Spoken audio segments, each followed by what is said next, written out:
Welcome to the More Than the Hole podcast, episode 1, Digging the Dirt. And we're going to reflect on the latest news and views. Sponsored by 3 Lions and a packet of crisps, the unofficial channel for the FIFA 2026 World Cup. If you like football, if you like it raw, if you like it uncensored, if you like your crisps and your nuts, your knobby nuts, we're probably the channel for you. Bit of the travelling Wilburys there for you to get the show started. And if anybody just wants to sponsor the channel and get a shout out, doesn't cost you anything, just follow, like, share, subscribe, get in touch. So I'm operating on a 1080p here. You never know, we may be able to get up to 4K, who knows. Right, I've had to re-record this episode. I'm absolutely fuming because my camera's recorded all of it in slow motion. I've had people knock on the door, I've had the dogs bark, and honestly I've had to go and pick my son up, take him to hydro because he broke his leg, so he's healing up in the pool, in the swimming pool, building up his muscles again. So yeah, it's been a bit of a nightmare today, but I'm going to have a shot at it anyway. Let's start it again. So Southampton, Thunder Eckert has come out, he's took the rap and fair play, he's done what the Mole and the Hole were doing, taking on the chin, took one for the team. I think he's a good manager, I think he's more than proven that, and I think his chairman and the board and everyone at the club's backed him, to be fair. I don't think they want to see him go. It was a bit of a tough situation they were in. The thing is though, nothing was won here. Like when this came out about Spygate, Southampton, it wasn't like they'd won the final and they were going up in the Premier League, right? And I know that's hard to take for everyone, and I really I really feel sorry for the fans, everyone associated the club who didn't know anything about this that was going on, and they should have had the day in the sun. They should have been there at Wembley, right? I totally agree. If they had not been spying on Middlesbrough training, and I don't buy the. I know how much that contribute to the result X, Y, and Z. It doesn't matter, you've done it. You haven't done it once, you've done it 3 times. And you've done it over them 6 months, and the only results we know about the ones where you didn't win. But yeah, if I was trying to get off with something, I'd say, well, look, I did go and spy on these clubs, and look, we only got like 2 points. I'd do that to try and get off. Say that I didn't make a difference. But I basically spied on all the clubs and all the games this season, but it's just them 3 where they've been caught. Yeah, like I say, this is for entertainment purposes only. I don't know, I don't have any facts, but the likelihood is they probably did. And probably there's a lot more than them who do it as well. But ultimately, you don't get caught, you've been caught. So the punishment had to be removal from the playoff final, and I think that was the right decision. I wanted Borough to go through. I thought Borough were better than Hull in the final, but ultimately they didn't have a striker. And that's what's cost them. They didn't have a recognised quality journeyman, someone been there and done it, and sadly Hull did, and Hull went through. Just made the difference. But do you know what? Hull going up to the Premier League and winning that playoff final was the best outcome for the AFL. I'm not totally against it, because I think if you I follow Borough, Sunderland, Newcastle, being from the northeast, but I'm actually a Liverpool fan, but I follow all them clubs. But if you were someone like who necessarily didn't follow Hull or Middlesbrough, didn't have any allegiance to it, you were probably happy to see Hull win and go through. Fair play to them, and I wish them all the luck. But what we need as football fans, especially Southampton fans, is to move on from it now. Thunder Eckert's come out, he's took the rap. Players don't even need to consider suing the club or looking for damages or whatever they want to do. Say they could have been earning X, Y, and Z. Ultimately not.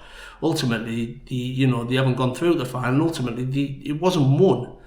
So it was only potential. Let's remember that. And that doesn't help the club, people looking for losses. At the end of the day, right, if you're a good enough football player in the Premier League, and you're not happy at Southampton and what happened, move. Or the other option, which is the best option, is to take Southampton up next year. It's easy to say, I get it, but the other options just don't make any sense whatsoever. Spitting your dummy out, trying to sue your own club, X, Y, and Z doesn't make any sense whatsoever. If you're good enough, you'll either A, be in the Prem, or B, you will take the Southampton up next year into the Premiership, and you'll do it the right way. I think everyone's learned a lot from that, and we just have to move on and focus on what matters, which is the football and the fans. So congratulations, Hull, well done. Yeah, I think they've gone up. I think they deserved it. Borough very unlucky. But like I say, Borough will be back. Borough will be back up there. I was looking forward to watching the tripod in the Premier League. Borough, Newcastle, Sunderland. Always big weekends around here. Doesn't matter who you support. Everyone's buzzing about it. Everyone goes out. You know, very little bother. Everyone goes out. A little bit of banter, a little bit of ribbon. It's always good crack and something to look forward to. So that's why I wanted Borough to go up. But ultimately, it's just not happened. But they have a great chairman, Borough, and I think the chairman at Southampton, I think, showed his class today as well and come out and apologise. So fair play. Let's move on now. What will Hull have to do to stay in the Premiership? Well, the blueprint's there for any club coming up now. Someone's just wrote it, you know. And I think, I could be wrong, but have they not performed the best team to ever come up from the Championship? They finished the highest and newly promoted team, 7th, I think. It was a strange year, the Premiership, last year. And what I will say is, Sunderland had a lot of luck with the fixtures at the start of the season and the fixtures towards the end of the season, which probably was enough to get them into 7th. They played a couple of clubs at the end of the season, didn't really have anything to play for. At the start of the year, the fixtures were quite kind to them for a newly promoted team. But what does Hull have to do? Right, I've laid out a few pointers here of what they have to do. The first one is they've got to dream big. They've got to have a plan, have a project, which Sunderland have. And it's always been there. It's always been out there for the fans to see and buy into. So just let the fans know how it looks, get them to buy into it. Remind them how important their voice is and the support. And let's get the noise started. And I think that's what Sunderland did. The second thing they've got to do is buy. But understand what you're investing in. Athleticism. Have no loyalties to the people who's took you up. Doesn't mean that they can't be part of what you've done, the players who's took you up, but they have to prove they can be part of what you've done, and they can prove they can hack it in the Premiership. And I think that's what Sunderland did. I don't think Sunderland forced anyone out. I think they more or less said, look, these are the lads, we're going to bring 8, 9 lads in, we think this will improve our team. We're not saying you have to leave, we're saying you have to prove you can hack it with them. Some did, some didn't. That's the reality of it. And if you were to look at a few who did, Chris Rigg, Tri-Hume, and Luke O'Nien. Luke O'Nien, let's talk about that. I mean, some people were tipping Reggie Lebris for the manager of the season. I wouldn't go that far. But how did he manage to get Luke O'Nien, who I said start last year, I said he's not a Premiership player. I said he won't be able to tackle in the Premiership. He has too many faults. He's too gung-ho. He sometimes does things that's a little bit careless. His passion takes over and he'll have a tug of the shirt, or he'll do something that's could cost you a game. He was fantastic towards the end of the season. He made a player out of him. Reggie Lebris has made a player out of Luke O'Nien that can play in the Premier League and potentially will play in Europe next year. Unbelievable. I'm so happy for Chris Rigg, a youngster who everyone's been interested in. Man U were also touting him a couple of years ago. An up-and-coming player, and it didn't look like first half of the season Sunderland it was going to happen. It just didn't look like it was working, and then he's turned it around. He's actually been a positive influence on the team towards the end of the season, so well done. Another helpful tip for Hull, what they need to think about is mindset. And the best example of this, Sunderland had the right mindset. So Sunderland Newcastle couldn't wait to beat Sunderland when they were coming up. They were chomping at the bit. The difference was Sunderland could not wait to test themselves against Newcastle. So when things don't go to plan, I'd rather be in the camp of the people who's trying to test themselves than the camp of the people who's already won the game before it started. Complacency, that's what happened there. I don't care what anyone says, that's what happened there. Newcastle looked at Sunderland as easy points, and they made so many changes which could have backfired on Sunderland. It didn't, it did the opposite. It was more we didn't know what they have, but we do now. And I think Siddiqui, people might not like this, might say I'm talking nonsense. If you're a Sunderland fan, you watch Sunderland closely, he is the biggest player for Sunderland. He is the next, I want to say it, the next Candy. Man, he can't score. Jesus, he misses some chances. But he's like Kanté, who was at Chelsea. Or you could say Casado. He's like that kind of player, but he has a massive influence on the team. He plays well, Sunderland plays well. He had a few dodgy games towards the end of the season, but he's allowed that. It's been a long year for him, and he's played a lot of games. And work rate. Hull's got to think, how can we beat teams in the Premiership? You've got to outwork them. Ability, I think skill, ability, there's a ceiling for it, However, how hard you work, how fit you are, and how you prepare and keep yourself injury-free, if you like, and look after your body, how you prepare, that can be the fine margins, not just individually, but as a group. Work rate, you need to at least outwork your opponent. It doesn't necessarily mean you win, because the opponent might just have class permanent, form's temporary. But your work rate, that's what Sunderland did. They're going to outwork you. I warned a lot of people after a couple of games of the season, I'd watch them. They outwork teams in the middle, and to give Liverpool a couple of scares, my team as well, for that reason. May not have had the quality, may not have had the experience at the top level, like predominantly across the field, but they outwork you. You've got to have a right. You can do anything you want on the ball, but you've got to have a right to have all the ball first. And Sunderland, with the pressing game and how they worked, they did it really well. And they had a style of play that was really, it was boring to a point to watch, but he almost brought the team to that same level for 60 minutes and then they'd score. That's what you were seeing halfway through the season. Sunderland would literally almost, not bore you to death, but get you to the 60-minute mark and then score. So yes, that's how I think Sunderland did it, and that's what Hull are going to have to replicate. Also, Sunderland, look at the signs. They made a marquee sign straight away. Xhaka, where have we seen that before? Newcastle with Trippier. Creates the buzz, raises that volume again, gets people talking, gets people excited, sends out a statement, it lifts the noise. And then they went and signed two players who were touted to be the next big things, and that was Brian Brobby and also Mukiele. Mukiele's played for RB Leipzig and PSG at the time when he's gone to Sunderland. And Brian Brobby's at Ajax, he scored 35 goals in 92 appearances, so he's scoring one every third game, 1 in 3. That's kind of what I would expect to Sunderland to see from 1 in 3. He ain't going to be a 20-30 goal season man because he brings so many options for players around him to score, so he's kind of just laying it off and teeing it up for them, but he does chip in himself. I think he's going to be a 12 to 15 goal a season man, and that's massive for a team coming up from the Championship to have that. They signed top keeper. Roofs, top keeper.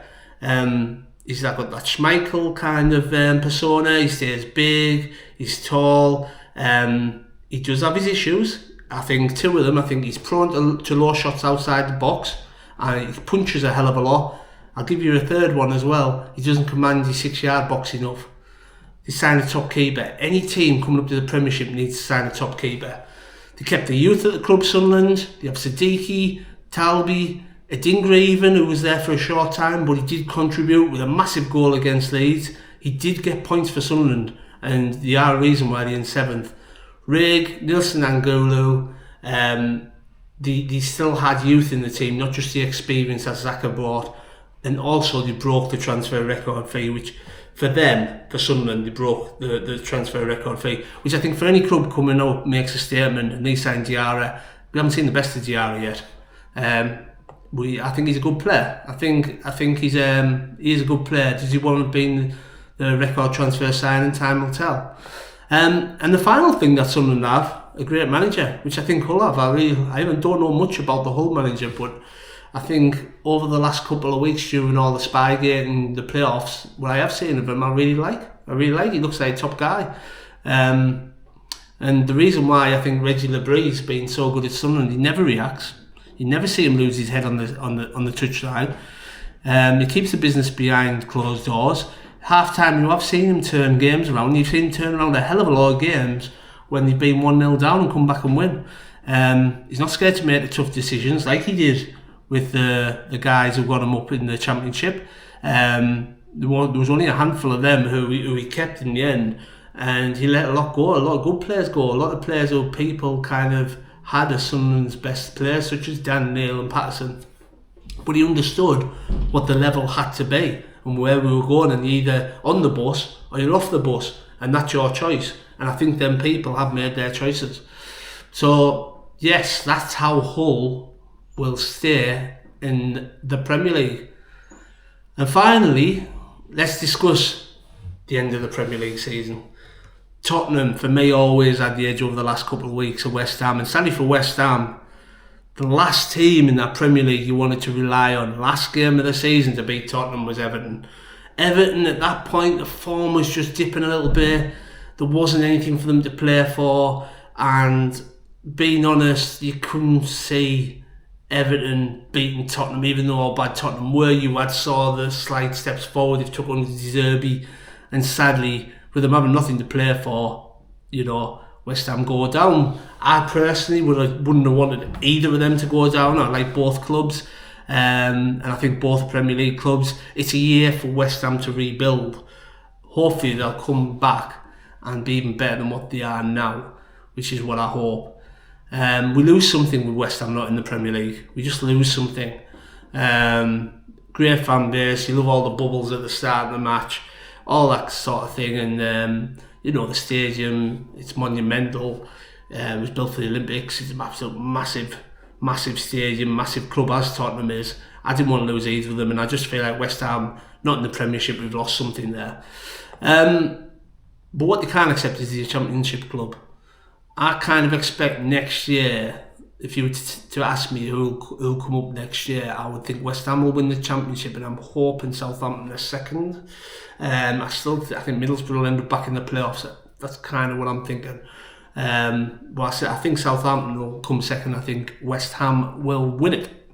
That's just my thoughts. Right, I'm going to stop this one. I'm going to have a part 1 and a part 2. And in part 2, just to keep you hooked a little bit interested, we're going to have some AI viewers ask some questions, and I'm going to try and answer them. But for now, I will let you go. And like I say, please follow, like, subscribe. Please come back for part 2. If you've had enough already, I won't take any offence to it.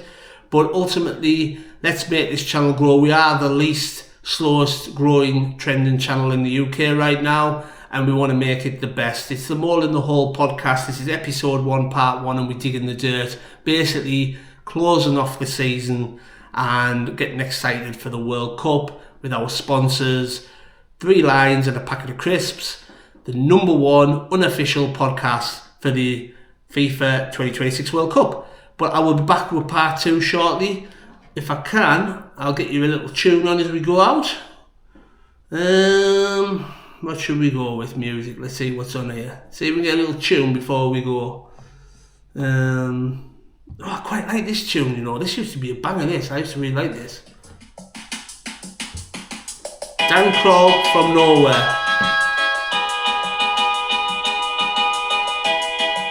Remember this one? 12 years ago, this song.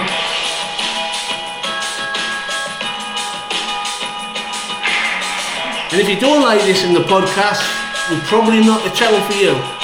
You get a little bit of dancing off the presenter. I can move quicker than what I look. See you soon.